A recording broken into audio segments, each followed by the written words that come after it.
అదే హెల్తీగా life time 100 years ఉండాలి అని అంటే ప్రతి మనిషి కూడా 132 సంవత్సరాలు బ్రతకడానికి అవకాశం ఉంది. దానికి మనం ఏం చెయ్యొచ్చు అని అంటే, తాబేలు గురించి చెప్పాలంటే అత్యంత ఎక్కువ ఆయుర్దాయం ఉన్నది తాబేలు. 400 సంవత్సరాలు ఉంటుంది. సో ఎందుకు ఉంటుంది అని అంటే, తాబేలు నిమిషానికి ఒక 2 నుంచి 3 సార్లు మాత్రమే గాలి తీసుకుంటుంది.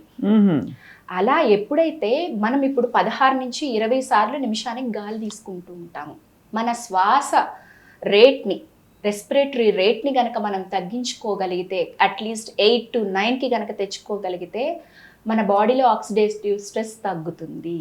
In spite of all the healthy habits, pranayamas మీద కనుక మనం కాన్సన్ట్రేట్ చేయగలిగితే ఖచ్చితంగా మనకి లాంగ్ లైఫ్ చేయడానికి అవకాశం ఉంటుంది. సో ప్రాణాయామం అంటే నిజంగా శ్వాసతోటే మన ఆయుష్ని పొడిగించాలంటున్నారు.